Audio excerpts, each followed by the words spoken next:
na destino rin sa Samar. Maraming salamat po, kapatid na Leia Roques. Ito pa, good evening sir, Boss Rick, kapatid. Uy, magandang gabi sa iyo, kapatid. Huwag nang sir, bro na lang. Oh, galing ito kay Thanks, Trix71. Shoutout po sa iyo, kapatid, bro. Trix71. Maraming salamat po sa pagdalaw ninyo dito sa live ko. Ang bilis ng oras. Hindi ko na alam kung anong gagawin ko ngayon, kung paano ko sasabihin sa inyo na magpapaalam na ako. Naano ako kasi marami pang nanonood. Di ba? Gusto kong ibigay sa inyo yung oras ko ngayon. Dahil sa yung oras ninyo, ibinigay ninyo sa kay Boss Rick Vlogs TV. At doon kay Boss Vic Sioson, bumalik ka rito. Magtanong ka pa kung saang lokal ka, o saang, eto na lang, mas maganda. Mention mo kung saan ka, yung location mo. Ako na magtuturo sa iyo kung saan ka dapat pumunta. Tama ba sa iyo? Okay ba sa iyo, Boss Vic Sioson? Para makapagtanong ka ng mabuti. Doon, face to face yun. May Biblia, ito, wala. Notebook yung dala ko rito. Yung mga ob-ob na mga vloggers yun nandito sa notebook ko. Paano kita mapapaliwanagan? Samantalang yung pinapaliwanag ko sa iyo, ayaw mong tanggapin. Madilim pa rin para sa iyo. Hindi tayo magkakaintindihan dito. Di ba? Anong gagawin natin dito? Oh. Iba na yung ministro. Sila yung bibig ng tagapamahalang pangkalahatan. Extension sila ng tagapamahalang pangkalahatan. Yung mga ministro at mga manggagawa. Yan ang sinasabi lagi sa atin. Sila po yung extension ng tagapamahalang pangkalahatan. Doon po kayo magtanong. Hindi naman bawal magtanong. Wala namang bayad doon. Diba? Walang bayad doon. Libre po magtanong. With that, maraming salamat po. Sa ilang sandali po, puputulin na po natin ito sapagkat mahaba na po talaga itong oras na ito at nagpapasalamat po ang inyong lingkod na nandyan pa kayo, nanonood. Lalo na po yung mga taga ibang bansa.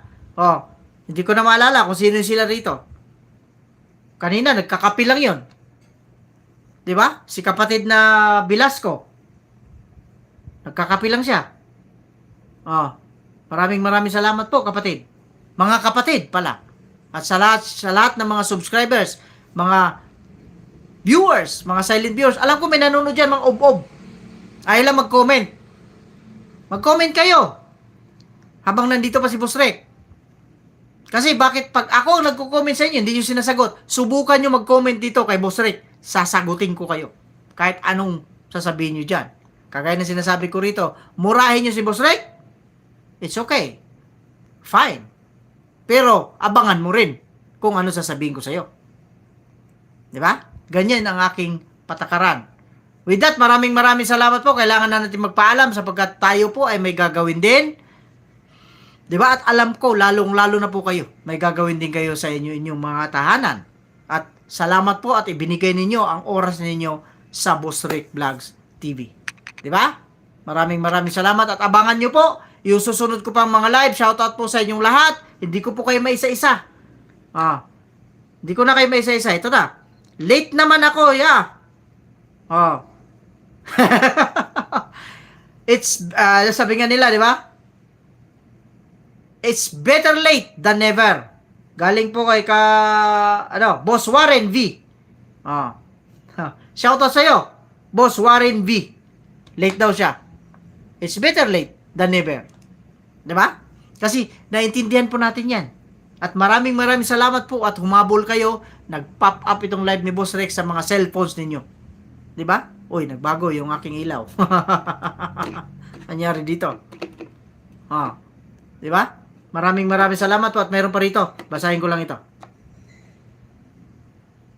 Tama ka, Boss Rick. Ipaglaban natin. Dali Paglaban natin kung ano pananampalataya nating tinanggap. Galing po ito kay kapatid na Stans. Maraming salamat po.